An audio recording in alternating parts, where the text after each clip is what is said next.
Ini dia orangnya yang mengatakan pondok-pondok seluruh Indonesia tidak punya sanad ke Wali Songo. Ini dia orangnya ini. Namanya siapa ini? Mbah Idwam. Ini dia orangnya yang mengatakan pondok-pondok di seluruh Nusantara tidak punya sanad ke Wali Songo. Oke, kita tanyain ya. Assalamualaikum warahmatullahi wabarakatuh, Mbak Idwam. Waalaikumsalam warahmatullahi. Jenengan leres niku bener mengatakan bahwa seluruh pondok-pondok pesantren di Indonesia tidak punya sanad ke Wali Songo.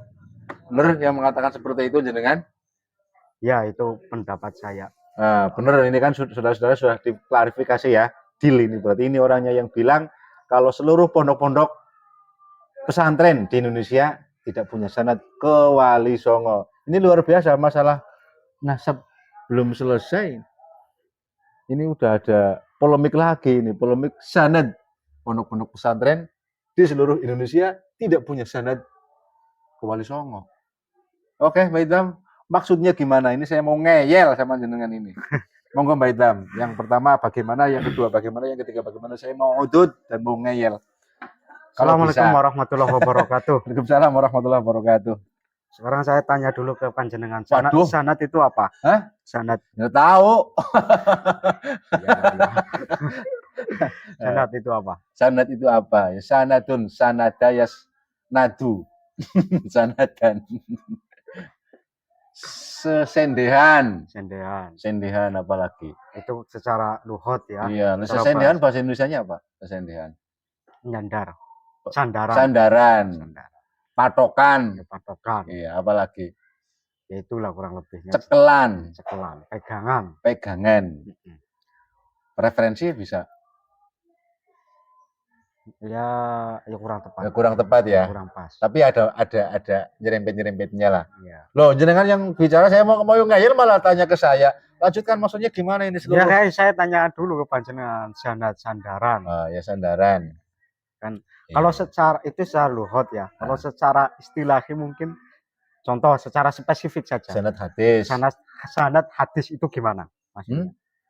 Aduh, sanad hadis sembarangan. Ini malah ngaji mustalah hadis enggak usah ke sana-sana lah. Ini ya enggak, biar paham dulu, biar kenapa kok saya sampai mengatakan bahwa seluruh pondok di Nusantara untuk saat ini zaman sekarang itu tidak punya sanad ke Wali Songo. Nanti agar alurnya itu rute. Ya udah tadi aja secara lugawi sanad lughatan begitu saja dulu. Ini kan kalau nanti bahas secara hadis bagaimana kan akhirnya ke mustalah hadis. Nah, nanti kalau salah yang dibahas masalah mustalah hadisnya bukan sanad yang jenengan maksudkan. Ini kan saya lagi protes, malah saya yang diprotes. Ini sekarang di sini kita tidak lagi membahas masalah apa itu sanad. Maksudnya jenengan bagaimana mengatakan bahwa pondok-pondok pesantren. Saya tanya ke panjenengan itu termasuk dari bagian menunjukkan atau memaparkan maksud saya begitu loh. Iya, tapi jangan kemudian saya disuruh jelasin, ini kan pada pengen tes nyong. Saya tidak mau. Oke lah. Oke, sanad lughatan wa syar'an begitu saja. Karena saya melihat pondok-pondok pesantren zaman sekarang itu kan yang dikaji itu kan kitab-kitab seperti Timur Tengah lah ya. Ya Timur Tengah, dari Timur Tengah lah intinya begitu. Terus ketika kita melihat sanad-sanad ilmu pondok pesantren, terutama yang Nahdiyin, itu pasti muaranya biasanya di Syekh Khalil Bangkalan. Nahdiyin. Hampir seluruh pondok pesantren di Nusantara ini itu nanti terutama khususnya Jawa itu pusatnya nanti bertemu di Syekh Khalil Bangkalan. Kalau enggak bertemu di Syekh Khalil Bangkalan ya bertemu di Syekh Nawawi Banten atau bertemu di kalau ulama Timur Tengahnya itu Syekh Abu Bakar Sato Ad-Dimyati. Pengarang kitab Kifayatul Atqiyah. Enggak tahu, yang Anah itu loh. Apa juga Kifayatul Atqiyah itu? Iya. Beliau. Setahu saya Kifayatul Atqiyah itu Zainuddin Awal. Bukan? Ya udahlah. Terus saya juga lupa itu. Ya punya kitabnya. Iya, suwe ora mutolangah. Terus lanjutkan. Lanjut. Kita di pesantren-pesantren kan sering melihat sanad-sanad ilmu, baik itu nahwu sorof dan lain sebagainya, kan larinya ke Timur Tengah semua. Tidak ada yang dilihat Sunan Kalijogo atau Iya. Sunan Gunung Jati begitu maksudnya. Oke. Enggak ada. Terus itu pertama. Yang kedua, setelah saya mempelajari sejarah para sunan atau yang kita kenal saat ini itu Wali Songo, sebutan Wali Songo. Kalau zaman dulu itu zaman kerajaan belum ada istilah Wali Songo. Adanya itu istilah Wali Ngajeng, Wali Bekel, Wali Wingking. Wali Ngajeng ini ada berapa nanti, Wali Wingking ada berapa, biasanya ada 9, 9, dan 9. Berarti 9 kali 3. Iya, itu satu generasi. Tapi enggak mesti 9, 9, 9. Itu tergantung kebijakan raja. Dan data keraton juga menjelaskan Wali Ngajeng ini mendapat tanah perdikannya berapa, Wali Bekel ini berapa, Wali Wingking ini berapa. Itu terdata lengkap. Berarti yang menentukan wali itu adalah para raja ya? Iya, karena wali yang kita pahami di struktur kerajaan itu bukan berarti wali yang punya kedekatan khusus dengan Allah. Jadi orang yang menjabat di struktural Wali Ngajeng, Wali Bekel, Wali Wingking, walaupun mereka semuanya ini adalah orang-orang katakanlah zaman sekarang itu kiai, ulama, tapi pemahaman wali pada masa kerajaan tersebut bukan berarti wali ini orang yang punya kedekatan khusus dengan Allah secara struktur kerajaan. Ya. Wali ini sebuah jabatan. Walaupun yang menduduki jabatan tersebut punya kedekatan khusus dengan Allah. Tapi bukan itu sebagai tolak ukurnya. Iya, ya? Bukan itu sebagai tolak ukurnya. Tolak ukurnya karena ini jabatan. Jadi melihat dari sisi mampu atau tidak menjabat di struktur ini begitu. Bukan melihat tolak ukurnya itu ini yang Sunan Ampel ini yang paling dekat dengan Allah ditaruh di sini. Yang nomor 2 paling dekat dengan Allah siapa? Sunan Gunung Jati misal begitu. Bukan itu kriteria. Ada kriteria tersendiri.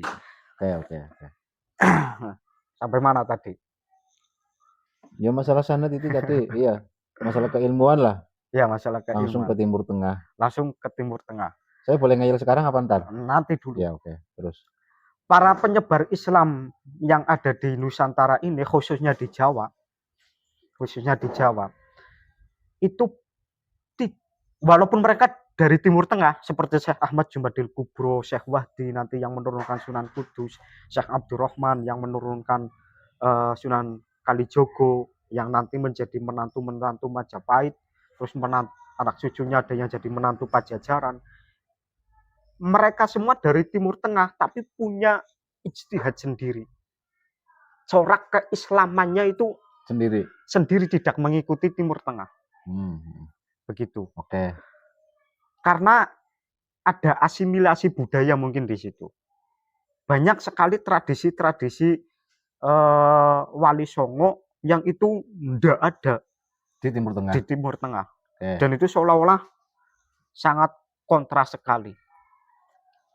Kalau pondok pesantren saat ini itu kan sanadnya langsung ke Timur Tengah. Sebentar. Dan menjalan itu baru sisi ubudiyahnya ya, keilmuannya. Okay. Belum lagi nanti sisi sejarahnya. Karena saya melihat untuk saat ini yang meriwayatkan sejarah Wali Songo secara mutawatir, secara mutasil, secara musalsal, tidak ada masa fatroh, itu bukan pondok pesantren. Oke. Tapi keraton. Setiap masa ada bujangganya, setiap bujangga punya masa sendiri-sendiri. Ya. Ada perawinya, kalau menurut ilmu hadis begitu, ada perawinya setiap zaman. Kalau pondok kan enggak. Itu ketika dari sisi sejarah. Enggak ke Wali Songo tapi langsung ke Timur Tengah. Iya. Oke. Ya itu saja dulu, monggo. Oke. Baik, berarti yang dimaksud oleh Mbak Idwam sanadnya tidak ke Wali Songo langsung ke Timur Tengah dari sisi keilmuan ya Mbak Idam. Yang pertama itu kan Ya. dari sisi keilmuan, ilmu pondok-pondok pesantren, sistem pendidikannya langsung larinya ke Timur Tengah. Ada yang ke Mesir, ada yang kemana-mana, walaupun apa namanya sebagian besar dari pondok-pondok pesantren tetap mengatasnamakan sebagai penerus perjuangan Wali Songo. Ya boleh dikatakan seperti itu karena pondok kalau kita melihat dari sisi asimilasi cara dakwah Wali Songo, asimilasi pendidikan itu kan adanya pondok pesantren dari Wali Songo Ya, yang dulu itu pondok itu tempat penggemblengan biksu, ya, terus asimilasi pondoknya masih ganti dengan sistem pendidikan Islam. sistem pendidikan Islam. Kalau hanya dilihat dari situ, kita pondok sekarang ada, otomatis kan budayanya karena mengikuti Wali Songo kan, Ya. standarnya ke Wali Songo. Tapi terutama setelah era kemerdekaan ini, pondoknya ya masih, tapi sistemnya juga berubah. Pondok pesantren cenderung ikut ke Timur Tengah. Oke, Sistemnya ini begitu. ngeyelnya saya begini Mbak. Ya. Walaupun jenengan mengatakan ini kan statement jenengan kan keras gitu. Pondok-pondok pesantren di seluruh Nusantara tidak ada yang memiliki sanad ke Wali Songo. Ya kan? Sementara yang dimaksudkan jenengan tadi yang pertama adalah sanad keilmuan. Memang rata-rata di pesantren-pesantren kita itu sanad keilmuannya langsung ke Timur Tengah. Saya sendiri punya sanad Qiraatu Jami' al-Kutub misalkan, atau sanad Fathul Qorib, atau sanad Jurumiyah, atau sanad Alfiyah, itu ya enggak ada yang ke Wali Songo memang, langsung ke timur, masuk ke Timur Tengah. Tetapi ini mohon maaf Mbak Imam, maksud saya dulu kan Wali Songo seperti sampaikan bahwa mereka meneruskan pondok-pondok pesantren yang dulu diramut atau dirumat atau dibikin oleh kerajaan-kerajaan sebelum masuknya Islam. Sehingga oleh Wali Songo pondoknya masih tapi sistemnya yang dirubah. Ya kan? Nah, kalau misalkan saat ini pondok-pondok pesantren kan sudah susah, sudah lama terputus hubungan dengan keraton. Sehingga walaupun sanad keilmuannya tidak langsung ke Wali Songo. Wali Songo, tidak ada sanad-sanad ya nggak tahu lah misalkan ada kan yang sanad keilmuannya misalkan Jurumiyah ataupun akidah atau apapun yang langsung ke Wali Songo, ada yang melewati Wali Songo kan nggak tahu. Tetapi pada kenyataannya pondok-pondok pesantren itu tetap menjaga tradisi-tradisi yang didengar secara turun-temurun dari nenek moyang, bahwa sistem pendidikannya Wali Songo seperti ini, sehingga sampai saat ini pondok-pondok pesantren rata-rata masih menggunakan itu. Berarti tidak bisa dikatakan kalau terputus mutlak dari Wali Songo. Contoh sistem pendidikan yang masih diterapkan oleh pondok pesantren yang itu ikut Wali Songo apa? Saya malah nggak tahu. Ya, apa namanya ya? Apa? Begini maksudnya. Ya, kalau jangan memang langsung data ya, langsung konkret ya. Maksudnya ya nggak langsung begitu ini loh yang menurut Wali Songo. Secara turun-temurun Wali Songo misalkan fleksibel ataupun oke lah dengan siapapun, kan ada pondok-pondok pesantren. Sanadnya ke situ Iya, fleksibelnya ya. fleksibelnya Ya, misalkan, berarti atau mungkin gini sebentar, saya kan lagi ngeyel ini kan, ngeyelnya Iya. juga susah. Begini, pondok-pondok pesantren nggak tertutup dengan masyarakat, ya kan. Kemudian pondok-pondok pesantren juga menerima siapapun. Pondok-pondok pesantren juga tidak semuanya berbiaya mahal. Di Lirboyo soalnya saya pernah di sana begitu Mbak Ibam. Di Lirboyo itu kan ya memang ada biaya kan, apalagi kalau Arisalah itu, kalau yang mau biaya mahal ada Arisalah, kalau yang mau yang standar ya ada yang lain, itu kan murid-murid yang lain. Sementara kalau kita memang tidak punya biaya, itu kita tetap bisa belajar di sana, di dalam atau apapun, tetap artinya orang yang tidak punya uang pun bisa di pesantren yang ini saya maksud sebagai sanad pondok-pondok pesantren mengikuti dakwahnya Wali Songo, dakwah secara umum, tapi secara detail ketika disangkut pautkan dengan masalah sanad keilmuan satu persatu, ya enggak tahu, saya bingung. Iya. ya oke ya. Ya kayak sebentar lagi nih, saya kan masih ngeyel Al-Wiqor contohnya, ini pondok yang baru berdiri ini, yang belum ada apa-apanya pondok kecil kiai kecil kan begitu kata jenengan kan. Pondok kecil kiai besar. Besar kepala nanti jangan begitu. Ini kan yang memerintahkan untuk bikin pesantren kan Wali Songo juga ini Gus Abbas itu kan durinya Sunan Gunung Jati. Berarti Al-Wiqor ini adalah pondok pesantren yang bersanad terhadap Wali Songo dong. Ya. Oke, terus Ya bisa dikatakan seperti itu ketika kita melihat sanad mungkin secara apalah, mungkin secara maknawi atau apa. Bisa. Wali Songo itu dakwahnya fleksibel dan lain ya, sebagainya. pondok pesantren Pondok pesantren mampu melakukan mampu itu. melakukan itu. Oke, Ya, saya taslim di sisi itu. Tapi ketika diperinci oke. satu persatu, maka saya tetap mengatakan kayak tadi, seluruh pondok pesantren di Nusantara itu tidak punya sanad ke Wali Songo. Oke. Ya, oke. Ketika diperinci, contoh, Ah. tak tambahi lagi, contoh toriko. Wali Songo para sunan dulu, menurut panjenengan bertorikoh atau tidak? Udah tahu. Maksudnya seperti torikoh yang Muktabaroh ada dinasnya, ada Satoriyah, ada Naksabandi, ada Qadiriyah. Menurut panjenengan? Setahu saya kalau menurut saya lewat pemahaman saya ketika belajar di pesantren enggak tahu. Enggak mempelajari itu maksudnya kalau Nah, itu bukti kalau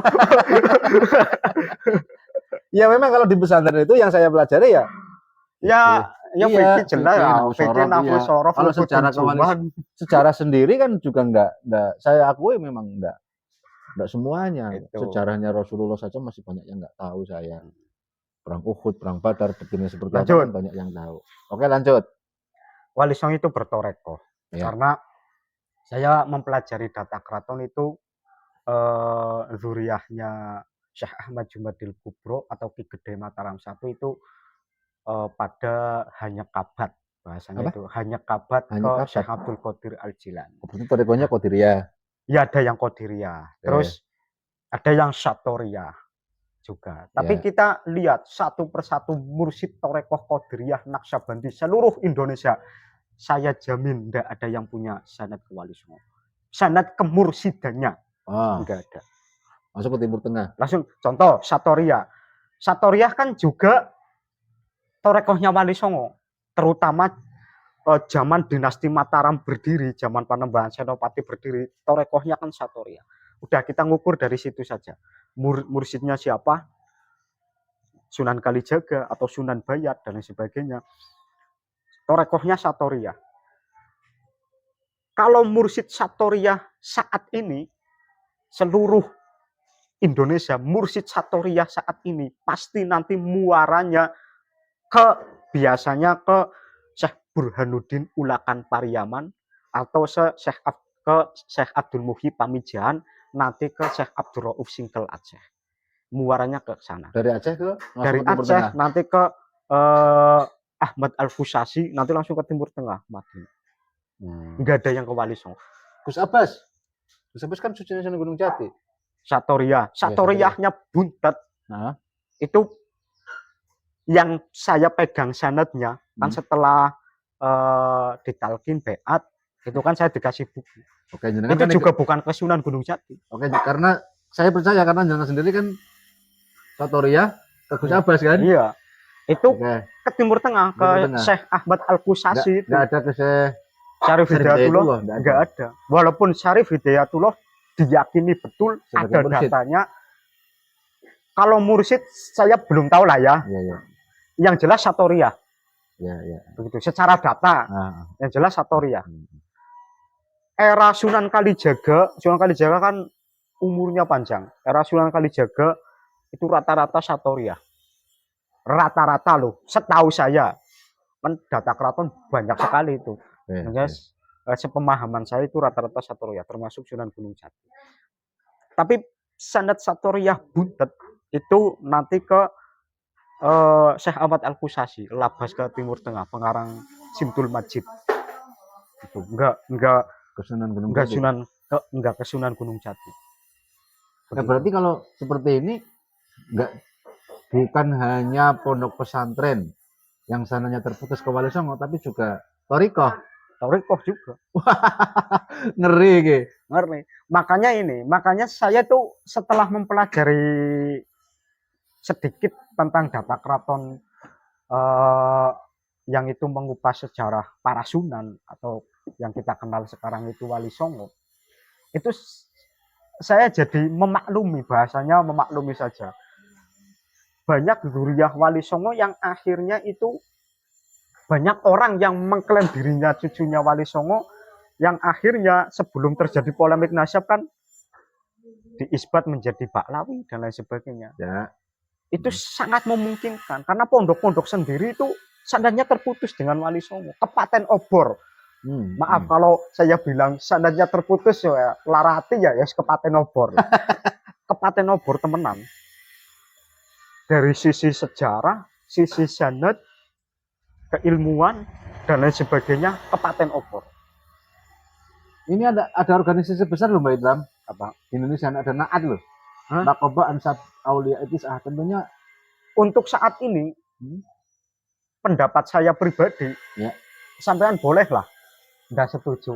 Ya. Pendapat saya pribadi, zuriyah Wali Songo itu tidak usah membuat nakobah. Karena apa? Karena bisa berpotensi menjadi ba'alwi lokal. Wes.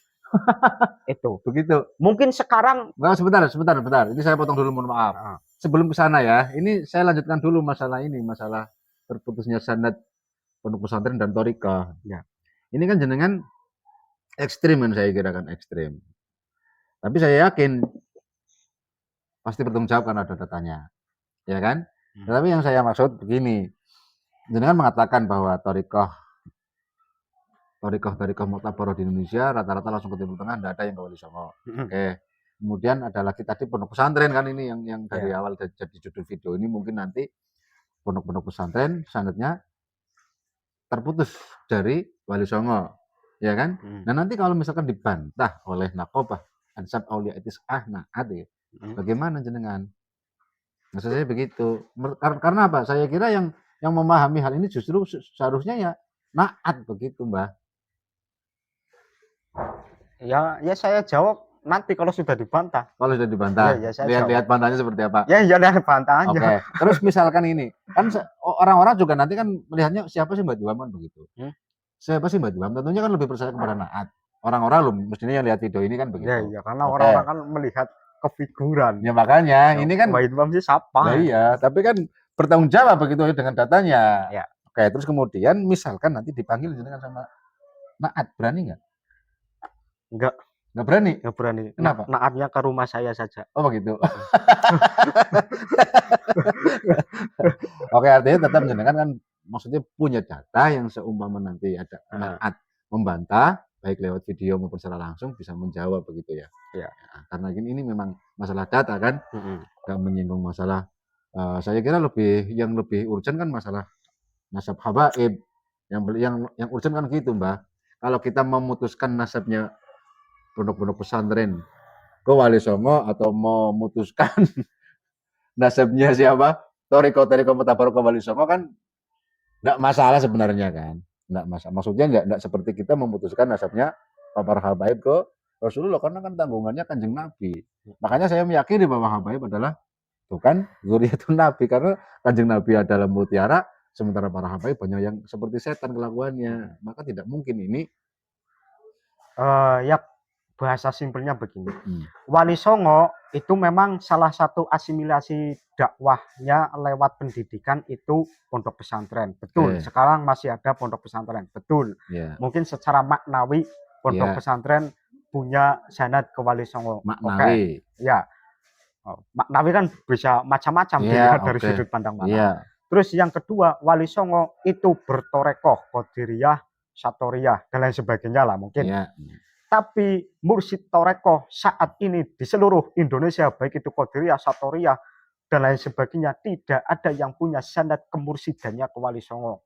Itu menurut saya. Oh begitu maksudnya ya. Terus lagi pondok pesantren zaman sekarang itu kan sanad keilmuannya ke Timur Tengah. Sedangkan Wali Songo memang itu awalnya dari Timur Tengah yang menjadi menantu Majapahit dan Pajajaran. Tapi para Sunan itu punya ijtihad sendiri tentang Keislaman di Nusantara. Punya corak tersendiri yang itu sangat berbeda dengan Timur Tengah. Contoh, pondok pesantren kan apa ya, menjaga sanad Wali Songonya paling secara maknawi yang itu fleksibelnya yang tadi dicontohkan. Tapi untuk budaya-budaya Islam ala Wali Songo yang itu awal-awal diterapkan oleh Wali Songo untuk mengislamkan orang-orang Jawa pada waktu itu yang masih dipakai, bukan dipakai, masih dilaksanakan tiap tahun, masih dilaksanakan, masih dijaga tradisi-tradisi para sunan yang masih menjaga sampai detik ini, itu bukan pondok melainkan keraton. Oke. Kemarin dululah saya kan sering mengatakan bahwa para sunan, Wali Songo, para penyebar Islam di tanah Jawa, mereka itu sentono dalam atau keluarga kerajaan Majapahit dan Pajajaran. Ini kerajaan loh. Ya. Kepemerintahan, urusan sejarah itu salah satu administrasi di antara banyak administrasi yang lain. Jadi ada yang menjaga. Ya kan? Ya. Ada yang mencatat. Contoh, setelah runtuhnya Majapahit, para sunan itu mensepakati bahwa penerus Majapahit adalah Demak Bintoro dan dipilih oleh para sunan sebagai penerus Brawijaya V itu adalah Senopati Jinbun atau Raden Fatah atau Raden Kusen atau Sultan Shah Alam Al-Akbar Kaping Setunggal. Kenapa Raden Fatah itu dijuluki Sultan Shah Alam Akbar? Satu, karena Raden Fatah itu diberi penghargaan oleh Turki Utsmani, diberi legalitas oleh Kesultanan Turki Utsmani sebagai khalifah Jawi, khalifah yang sah, perwakilan dari Turki Utsmani yang ada di Jawa adalah Raden Fatah. Jadi dari zaman Demak Bintoro sudah ada hubungan antar kerajaan dengan Timur Tengah. Dan Senopati Jinbun menunjuk Sunan Bonang sebagai pujangganya, sebagai katib, sebagai sekretarisnya. Bonang ya? Sunan Bonang. Okay. Untuk mencatat sejarah pada saat itu, intinya. Terus Sunan Bonang nanti diganti oleh seterusnya, dan bisa panjenengan cari videonya di YouTube, keterangan dari salah satu abdi dalam Keraton Surakarta. Demak Bintoro itu dari Majapahit menjadi Demak Bintoro, pindah ke Pajang, ya, Sultan Hadiwijaya Jakatingkir, terus pindah ke Mataram Islam, terus sampai nanti ada perjanjian Giyanti, pecah, Surakarta, nanti sampai sekarang itu ada sanadnya. Begitu. Setiap generasi pujangganya ada, terus patihnya ada, terus wali ngajeng, wali bekel, wali wingking, ada semua, setiap generasi dicatat semua. Wali-wali yang akhirnya pulang ke Timur Tengah juga dicatat. Siapa saja. Nah, untuk pondok saat ini menceritakan seperti itu, tidak ada yang bisa saya jamin. Enggak ada yang bisa. Kecuali pengasuhnya memang abdi dalam keraton. Iya, kecuali pengasuhnya memang abdi dalam keraton. Setua-tuanya pondok zaman sekarang itu dibikin kapan, Jel? Tahun berapa? Mana ya, yang paling tua mana? Pondok pesantren. Ya, kita tidak usah menyebut mana lah ya. Iya. Ya mungkin paling setua-tuanya pondok untuk era zaman sekarang itu ya palingnya 200 tahun lah, 300. Mentok ya 300 tahun mungkin paling mentok lah. Ada apa enggak yang 300 ya? Mentok. Ya mungkin ada, mungkin ya. Kita bilang ada saja, ya? Mentok. Lo karo keraton itu datanya bisa diurut, jangankan datanya ya, lokasi kerajaannya istananya di mana. Dari kota gede mungkin, nanti pindah kemana, ke Pleret, pindah kemana, ke Surakarta. Lo pindahnya kenapa? Ada perjanjian apa? Kenapa kok Mataram jadi Surakarta, jadi Jogja, jadi Pakualam, jadi Mangkunegaran? Itu ada apa? Bisa semua diceritakan riwayatnya, urut. Majapahit keratonnya di mana, runtuh pindah Demak keratonnya di mana, Demak Pemimpinnya runtuh siapa? pemimpinnya siapa, pindah Pajang keratonnya di mana, runtuhnya kenapa, berdirinya bagaimana, Pajang runtuh pindah jadi Mataram, berdirinya bagaimana dan lain sebagainya. Itu urut mutawatir tanpa ada masa fatroh begitu. Nah, maka setelah saya mempelajari sejarah versi data keraton, ini saya berbicara data ya, berbicara apa yang saya pelajari. Seseorang mempelajari data kan nanti punya kesimpulan sendiri. Ya silakan, kalau berbeda dengan saya enggak apa-apa. Oke. Maka saya punya kesimpulan, untuk saat ini saya akan berpendapat bahwa penerus Wali Songo yang masih original, belum tercampur apa-apa, masih ori, itu dinasti Mataram.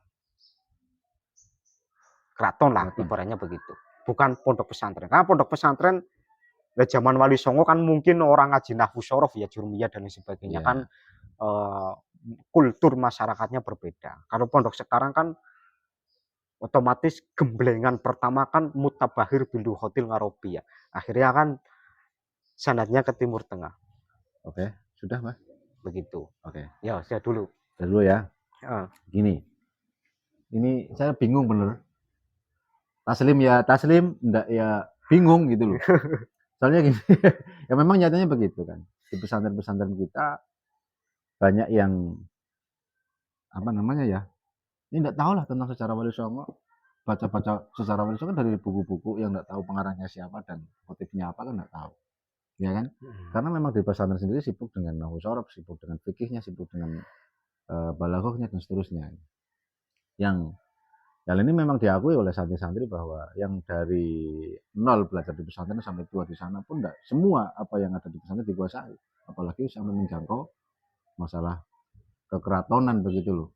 Memang diakui betul dan memang selain itu apa di pondok-pondok pesantren ya jarang dikenalkan dengan dunia keraton oleh pendidikan itu sendiri loh. Di pendidikannya ya sudah ya ke Timur Tengah, Timur Tengah, Timur Tengah. Mahapal langsung ke Kanjeng Nabi, langsung ke Kanjeng Nabi kan. Tapi saya punya kesimpulan juga Mbak Idam. Satu bahwa ini yang harus dikoreksi memang betul. Bahwa sanad pondok pesantren harus dilihat tinjau ulang lah. Memang nyatanya seperti itu. Sehingga kita saat ini memang banyak kecolongan kan, khususnya dalam dunia pesantren banyak orang-orang yang mengatasnamakan pendidikannya sebagai sebagai pondok pesantren tetapi dipegang atau diasuh ataupun dikendalikan oleh orang-orang yang bukan dari pesantren. Sehingga banyak kasus-kasus asusila, banyak kasus yang tidak pantas yang terjadi di lingkungan pesantren. Memang kita akui itu kan. Ya, ini yang menjadikan saya mungkin agak taslim menjenengan ya, agak taslim tapi jangan dulu-dulu bangga ini baru agak taslim begitu. Selanjutnya apa yang kedua, memang seumpama sanad pondok-pondok pesantren kita itu terputus dari Wali Songo sanad keilmuannya, tetapi pada ujungnya kan tetap ketemu kan di Timur Tengah karena Wali Songo sendiri berasal dari Timur Tengah. Oke kan? Iya. Dan apakah jenengan setuju ini? Pertanyaannya, kesimpulan saya kan dua tadi. Apakah jenengan setuju apabila keberadaan pondok-pondok pesantren yang sekarang ini walaupun sanadnya terputus dari Wali Songo merupakan buah ataupun samroh lah, buah daripada apa yang telah dilakukan oleh Wali Songo sehingga Wali Songo itu seperti Semar tidak ingin tampak tetapi asarnya tetap diikuti begitu Mbak Idam. Walaupun ada dampaknya seperti tadi munculnya pesantren-pesantren yang dipegang atau dikendalikan oleh orang-orang yang tidak bertanggung jawab. Setuju apa enggak? Misalkan keberadaan pesantren-pesantren sekarang ini yang tidak mutasil sanad keilmuan ataupun sanad pendidikannya ke Wali Songo, ya ini memang yang dikehendaki oleh Wali Songo sendiri. Sehingga mereka itu ridho dengan kondisi pesantren saat ini sebagai penerusnya sementara sanadnya tidak nyambung. Setuju apa enggak? Atau memang harus pesantren harus kembali lagi ke keraton? Kalau panjenengan tanya Ya. begitu, Ya. saya nggak bisa jawab. Karena Begitu ya? saya bukan Wali Songo jadi nggak tahu ini yang dikehendaki Wali Songo atau bukan, saya nggak tahu ya. Tapi sah apa nggak misalkan kondisi yang seperti ini Hmm. adalah apa, tidak melukai, menciderai dakwah Wali Songo selama ini, begitu loh. Di mana pesantren-pesantren sudah tidak lagi punya sanad ke Wali Songo begitu, tidak menciderai. Atau Ya justru kita kalau melihat al-muhafadzatu 'alal qadim, as-sholih, heeh, ah, wal akhdhu bil jadidil aslah, hmm, ya mungkin tidak ya. tidak ya. Cuma kan Adab kita kan wal dan akhdhu bil jadid al aslah itu terlalu apa ya, yang bahasanya angel temen nggo guyonan. Ya anu kepaten obor sih ya. oke oke. Jadi Ah, apa namanya ya, ya tapi begini Kang Wahid, kepaten obornya orang-orang zaman sekarang dengan Wali Songo itu menurut saya tidak bisa disalahkan. Mutlak, tidak bisa disalahkan mutlak karena oke, kondisi zaman. ya, Kan dulu saya pernah cerita, ya, sebelum era Syekh Nawawi Banten, itu semua ya sebelum kita itu bangsa kita dijajah oleh Portugis VOC, hmm, itu kan sanadnya ke para Sunan semua, ya, masih masih orisinil ya, original ke sana semua. Tapi kan karena kondisi dan situasi alam yang berbeda, kita dijajah oleh VOC, banyak apa namanya kejadian-kejadian yang itu membuat mungkin Zuriyah Wali Songo sendiri itu akhirnya Kabupaten Opor itu. eh, ngajinya ke Timur Tengah. Karena apa namanya ya, Loh, sampean baca beratus, sejarah Syekh Nawawi Banten, terus Syekh Ahmad Khotib Minangkabau, Syekh Ahmad Khotib Sambas itu yang menggabungkan Qadiriyah dan Naqsabandi. hah? Itu kalau nggak salah mereka-mereka para ulama yang ngaji ke Timur Tengah kan memang di sisi lain karena di sini Ada ada penjajah. penjajahan Oke, iya itu. iya. Jadi Karena lama lama itu terjadi heeh, dalam beberapa generasi sehingga anak cucunya itu lupa, iya, lupa sama mbah aslinya begitu. mhm, lupa sama sejarah bangsanya sendiri, Oke oke kesimpulannya begitu. oke oke oke Karena oke. kondisi zaman. Plus setelah tahun 45, pas tahun 45 kita kan proklamasi. Jadi NKRI kan, Hmm. bukan sistem kerajaan.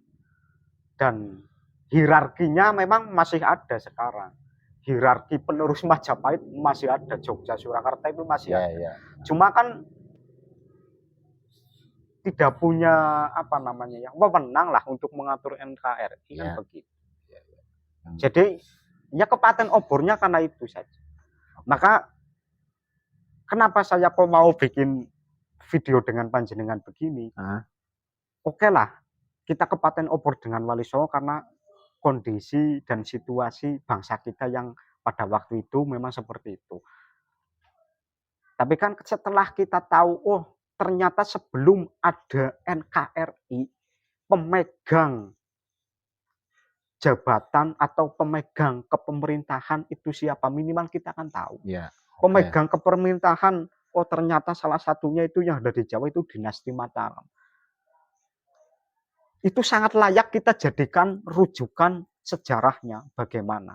Karena rumah Jawa pada waktu itu, kita katakan Jawa itu sebagai Rumah. rumah, itu yang mengelola, yang mengatur sana, leluhurnya mereka. Iya. Maka kita agar tahu kondisi Jawa pada waktu itu, ya ke sana. Oke. Begitu. Bukan, apalagi kita mengklaim turunannya sana, oh Oh enggak ke iya iya sana, iya. kan lucu Oke. lagi. Nah, Maka saya oke tadi oke. katakan juga, Oke. mungkin besok kita bisa lanjut lagi bahwa Zuriyah Wali Songo tidak usah bikin narkoba karena sangat berpotensi menjadi ba'alwi lokal. Mungkin sekarang tidak terasa, tapi 50 tahun, 100 tahun kemudian kayak pengendikan Kiai Imad kan biasa saja jadi ba'alwi lokal. Itu sangat memungkinkan. Ya memang artinya apa?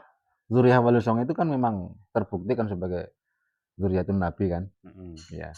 Nah, Dzurriyyatun Nabi itu kan mutiara. Seperti pendapat saya kan begitu Mbak Idam, mutiara. Maka seharusnya mutiara ini disimpan. Cocok nggak? Ya, ya, ya. Jangan diumbar lah. Takutnya apa disalahgunakan oleh orang lain atau dipalsukan begitu. Seperti yang telah terjadi pada saat ini. Oke? Terus kemudian begini Mbak. Aduh, tadi kelalen yang baru ngomong apa. Begini. Apa? Sanad thariqah, sanad keilmuan di pesantren. Itu kan apa? Terbukti terputus dari Wali Songo, Yang itu artinya bukan berarti jelek, bukan, tetapi ini hanya sebuah data yang artinya apa? Jenengan kan tadi bisa menjawab apakah itu Wali Songo sudah ridho atau harus kita kembali sebagai generasi yang mengaku sebagai penerus Wali Songo harus kembali ke sana atau bagaimana kan bisa menjawab. Tapi kalau menurut saya Mbak Idlam, kita memang harus kembali ke sana lah. Harus kembali ke keraton. Artinya apa? Kita harus mengetahui dan mempelajari data-data yang ada di keraton itu sebagai tugas santri yang mengaku yang nantinya juga akan di apa menjadi penerus generasi Wali Songo. Kenapa demikian? Yang terjadi pada saat ini dipalsukannya sejarah, ya kan? Di apa namanya dimanfaatkan masyarakat kita dengan Rasulullah Shallallahu Alaihi Wasallam dengan mengaku sebagai cucunya yang terbukti bukan, itu kan penipuan yang luar biasa dan lama begitu. Artinya bahwa pesantren-pesantren itu seharusnya kalau memang mengaku sebagai Dzurriyyah Wali Songo, alangkah baiknya, nggak mengharuskan ya, alangkah baiknya ketika jangan meninggalkan data-data itu. Artinya ada sebuah pelajaran ataupun sebuah apalah mendatangkan dari keraton kayak atau apapun lah. Atau mendatangkan jenengan kan bisa kan sebagai Adipati Mataram. Artinya seperti itu Mbak. Ya. Agar tidak apa lupa dengan sejarahnya. Kita itu datang dari siapa kan dari Wali Songo. Sehingga tidak mudah ditipu oleh orang lain. Kalau begitu cocok Mbak Idam ya. Ya, so. Oke. Oke. Sampai sini dulu atau mau Ya. nambah lagi? Sampai sini dulu. Dulu Besok. ya. Besok lagi ya. Ya, besok bahas itu. Oke. Begini guys saudara-saudara, kesimpulannya bahwa sanad keilmuan dan sanad thariqah kita pada saat ini sanad keilmuan di pondok-pondok pesantren dan sanad thariqah yang ada pada saat ini langsung ke timur tengah sehingga bisa dikatakan tidak ada yang memiliki sanad yang apa lewat jalurnya Wali Songo. Walaupun pondok-pondok pesantren ini mengatasnamakan sebagai penerus Wali Songo. Oleh karena itu, alangkah baiknya apabila di pesantren-pesantren sering mempelajari ilmu-ilmu dari yang langsung dari Timur Tengah yang selama ini dipelajari, alangkah baiknya ketika pesantren-pesantren itu tidak meninggalkan data leluhurnya yaitu Wali Songo yang selama ini ada di keraton. Begitu Mbak Idam ya. Mungkin itu dulu saudara-saudara. Apabila ada salah, mohon maaf, tidak niat kami untuk menyinggung siapapun dan perlu diingat juga bahwa kami juga terlahir dari pondok pesantren. Begitu nggih. Ihdinas siratal mustaqim. Assalamualaikum warahmatullahi wabarakatuh. Waalaikumsalam warahmatullahi wabarakatuh.